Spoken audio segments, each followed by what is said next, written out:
A second archaeological discovery validates the Shroud of Turin and nobody is talking about it? For years, the Shroud of Turin has been debated, but now experts are saying it is beyond doubt. Today, we'll hear from an expert on the Shroud, see a recent viral moment from Joe Rogan's podcast about the Shroud, and look into a second artifact that could seal the deal once and for all. And I even had the opportunity in this video to sit down with Dr. Jeremiah Johnston, the Shroud of Turin expert that has been making his rounds in all these different publications. But before we get into that, guys, my name is Ruslan. This channel exists to encourage, empower, and inspire you to live a life that blesses God. Sometimes that looks like us looking at different artifacts or different apologetics arguments for the faith that we all hold to as followers of Jesus. So if you're new here or if you're not new here, do me a favor, hit that subscribe button. A huge percentage of the people that watch this channel regularly, yes, a lot of you who watch this channel regularly, unfortunately are not even subscribed. So let's jump into this video. So recently, Dr. Jeremiah Johnston has been doing some interviews with Michael Knowles and our buddies over at CBN talking about the Shroud and why he is convinced that it is authentic and what those implications could be for people that are skeptics or non-believers. So check out this clip. He sat down with my buddy Raj from CBN to give some more details. Based on the evidence, 102 scientific disciplines have spent over 600,000 hours of scientific study on the Shroud of Turin. And the great majority of them have concluded the Shroud is indeed 2,000 years old. And based on my biblical scholarship, I can assure you that no one was crucified the way Jesus of Nazareth was crucified on April 3rd, AD 33. We know the exact date. It's the best established fact of the ancient world. And so based on this scientific evidence, and many of it is breaking news for your audience, such as the fact that the Institute of Crystallography in Italy has confirmed using wide-angle X-ray scattering technology that the Shroud of Turin, which again is currently in Italy, but is indeed 2,000 years old. We believe it to be the very burial cloths of Jesus of Nazareth. All four Gospels mention the fact that Joseph of Arimathea wrapped Jesus's body in a linen burial shroud. The Greek word is sindon, anathonia, and then sudarium. And so we believe based on the evidence, not based on failing, not based on some kind of vibe, but based on the evidence that we do indeed have a 2,000-year-old burial shroud. But many people are wondering, how could we know that this is Jesus' shroud and not just some other guy from the same time period in the same region? Now, why do we believe it's Jesus? Raj, unlike other burial shrouds, and we have many of them that we have discovered from the land of Israel. Think about Lazarus. He's buried in a burial shroud in John chapter 11 when Jesus raises him from the dead. The unique thing about the Shroud of Turin, which is fascinating, is there is an image that is superficially embedded in the 14-foot long burial cloth of the front and back of a 5'11" man, Jewish man with a beard who has experienced trauma that matches and corresponds with all of the details of Jesus's death by Roman crucifixion. And that's why we believe it is indeed the burial shroud of Jesus of Nazareth. The craziest thing about the Shroud, which many people may or may not know, is the photo negative, the light that is beaming on the Shroud that creates this photo negative image that scientists today still can't figure out how it was done, meaning they can't replicate it today. And Dr. Jeremiah Johnston is about to explain to us and our friends over at CBN how impossible this actually is to create this sort of effect on a shroud that's thousands of years old. And Ania Laboratories in Rome, Paul Dell'Ozzo, spent 5 years of his scientific life studying how much light energy would be required to leave a flash, if you will, a first century selfie, if you will, of Jesus of Nazareth in the Shroud of Turin. And again, this isn't a pastor trying to prove anything. This is a light scientist. And Paul Dell'Ozzo states it took 34,000 trillion watts of energy, but It wasn't just the amount of energy, it was the speed. Think about when the Bible says we'll see Jesus in the twinkling of an eye. The Ania Laboratory said this 34,000 trillion watts of energy traveled in 1/40th of a billionth of a second to leave the image on the shroud. Otherwise, it would have scorched the image and destroyed it. And the image is just 2 or 3 microns thin. It disappears if you go closer than 8 feet to the shroud. And so this is what has baffled scientists. Scientists have confirmed it is not a work of art. It's not man-made. No one's worshiping some kind of man-made idol or relic here.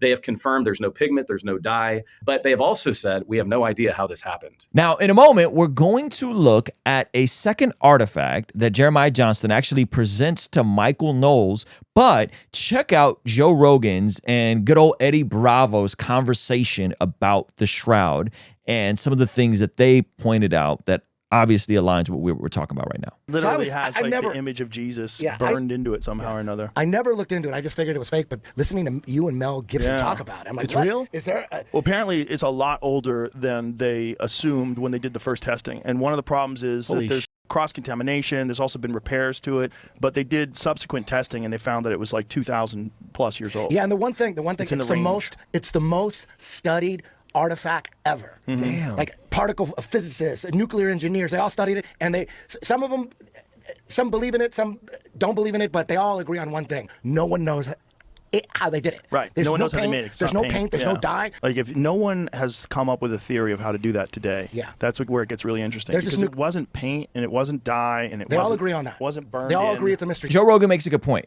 If it can't be explained, the skeptics and the atheists are absolutely going to hate this. Now, this isn't necessarily hard, undeniable proof of the resurrection, which is what the Christian faith hangs on, but it is a very interesting archaeological development that says, hey, this dates back to the time of Jesus. This dates back to the region of Jesus. Despite some of the off dating from different fixes and contamination they've had, the photo negative also cannot be explained. It is not a work of art. So it definitely stacks the deck that this is, in the least, a phenomenon that cannot be explained. And one of the most interesting things that I didn't know about going into this video was this second artifact that kind of complements and possibly helps add to the validity of the shroud. It is called the sudarium of Oviedo. So Dr. Jeremiah Johnston actually introduces Doug Powell, an expert in this area, to give his explanation of this second potential piece to the puzzle. Well, if you read John's account of the discovery of the shroud, they also find the headcloth in a separate place. So there are other cloths than the burial cloth around Jesus. And so the fact that there is a headcloth means there's another cloth. And the fact that there's no face on it means that it wasn't in contact with whatever made the image on the shroud when the image got made. So it's separated at some point. And this is what is believed to be that cloth. And what I might add is, so when was the cloth wrapped around his face? Jesus dies at around 3 p.m. on the cross. He's hanging there. He's dead. Jewish sensitivities are such that even the blood that's dripping from the body would want to be collected and not just out on the ground. So that is when they wrap his face with the sudarium, is when he's still on the cross, coming down from the cross. That it remains on his face until they bring the body in the tomb where it is taken off and Jesus is wrapped with the shroud. Now, that's an interesting catch that they found, that this additional cloth was on Jesus's head. But again, how do we know that this was the cloth that was used on Jesus and not another person from the same region during the same time? Are you ready to have your mind blown further, Michael? I am. Okay, well, what you're looking at here is it's oriented so this particular stain, you can see there's 3 areas of stains. You have this one, and this one. This area right here was in direct contact with a face that matches exactly the face on the shroud. It's a 1-to-1 correspondence. And if you line up the nose, if you register the nose, then this kind of concentrated area of blood is right around the mouth and the beard area. And you can see how it kind of hooks around like the beard does. And then this vertical area goes right down the bridge of the nose. And this would be on the forehead right here. This epsilon shape right here is the edge of this, and then you can see this blood stain corresponds here, and there are a number of other ones. That one corresponds there, and so if you do an overlay, like if you outline this and you put it right onto that, it's an exact match, not just in size, but in blood type as well. First of all, scientists have been able to recreate this stain right here by taking a glass head that is filled with blood mixed with pulmonary edema, which is the fluid that's generated in the lungs during asphyxiation or other kind of torture or duress. And that's the blood mixture that is on here, and that's also the blood mixture that you see in different places on the shroud, like here. It's 6 parts pulmonary edema to 1 part blood. So that's what's coming out of the lungs. And so that's what's coming out of his mouth, of the man who had the sudarium wrapped around him. So it matches like that. It's also type AB, which is also the type on the shroud. It's also post-mortem blood. And type AB is the rarest blood type. It's about 3 times more common in Mediterranean Jews than it is in Europeans. The Eucharistic miracles, same. The type is always AB. AB, pretty amazing. Okay, so that's fascinating.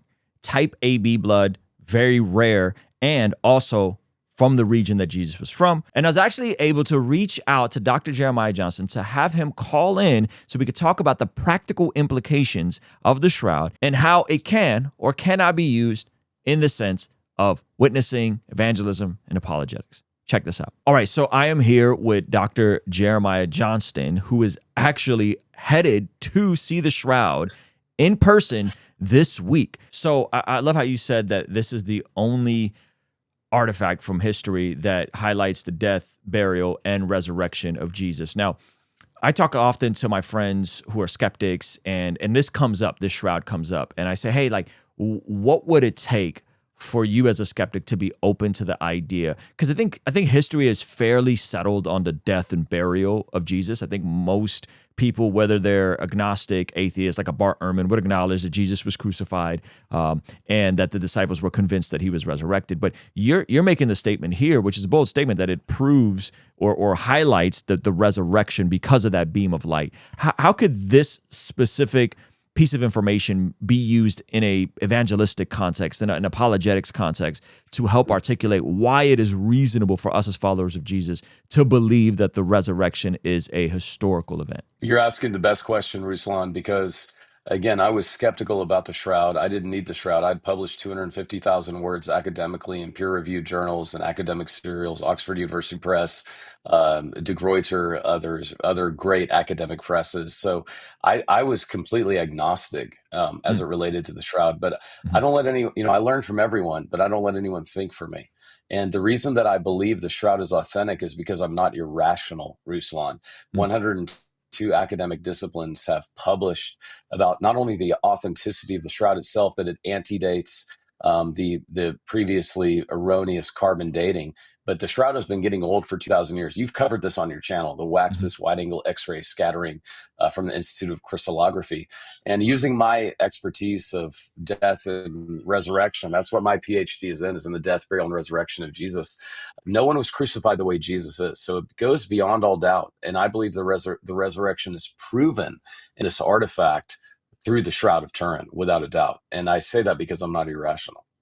What do you think it would take for the skeptic to fully go over that line and agree with you and say, you know what, it makes sense what you're saying, and we highlighted Joe Rogan talking about it and Eddie Bravo, but what do you think for like the skeptic that they're missing a piece of information, or perhaps it's still requiring some additional testing to take that person from, I could see it being from the same region and the same person, but to get them to go over and say, I'm with you, Dr. Jeremiah? Well, without a doubt, that's such a good question. And I do want to reach out to all the skeptics who are watching like I was. When you look at the pollen on the Shroud, that 2/3 of the pollen on the Shroud only blooms in Israel in Passover time, in the time that Jesus was crucified. And as you rightly say, Ruslan, as a scholar yourself, Jesus' death by Roman crucifixion is probably one of the best established facts of the ancient world. If we can't believe in that, we can't believe in anything. We believe Jesus was resurrected on April 5th, AD 33.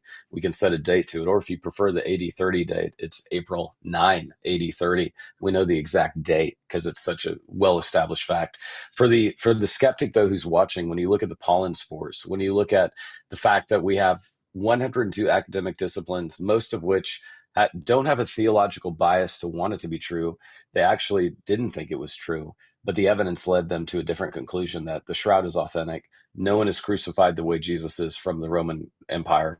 This leads to one conclusion: it has to be Jesus's grave clothes that are mentioned in all four Gospels. Wow, that's fascinating. Okay, last question. We're going to be together in person in the DFW area for the Biblical Worldview Conference. I'm super excited to be with you in person and get to hang out. And I just did an interview with David for some of the parents in the area that are going to be bringing their young adults and their students. And this is an all ages event. Tell us a little bit about the event and when it's happening and what they can expect from the event. Well, Ruslan, we're so honored to be having you. People are stoked that you're going to be one of our keynote speakers. We have 55 sessions on biblical worldview over 3 days at the Prestonwood Worldview Conference that happens at Prestonwood Baptist Church in our 7,000 seat sanctuary. We expect it to be full. And then we have a college game day set up for all the pastors and churches and university campuses that actually log in and watch online. You're going to be speaking to and giving us your fastballs along with other great speakers. And what's really cool about our conference is, I don't use the word apologetics a lot because it's so militant, but it really does equip our audience to have a Christian worldview in every facet of life. And we bring in the world's best communicators like yourself, Ruslan, to inspire us to have a Christian worldview, but also not just have a Christian worldview. We're not doing this to be smarter. We're doing this to be able to reach a world that needs truth so desperately. The most dangerous place someone can get is when they stop seeking truth. And we know there's a lot of people, Ruslan, your YouTube channel proves this, who are seeking truth right now. They want to know answers to the big questions of life. And we're just thankful to be having you. People can register at PrestonwoodWorldview.org. We had people last year from 23 different states. And isn't it cool to have a conference that just celebrates having a biblical worldview over 3 days? I mean, we go deep, and you're helping us do that. So thank you so much for joining us. Dr. Jeremiah, thank you so much, guys. If you want to check out the Biblical Worldview Conference, we'll have this pinned up somewhere over here. So make sure you register, and we'll see you guys in person the end of September in the DFW area. All right, we're out of here, guys. Peace.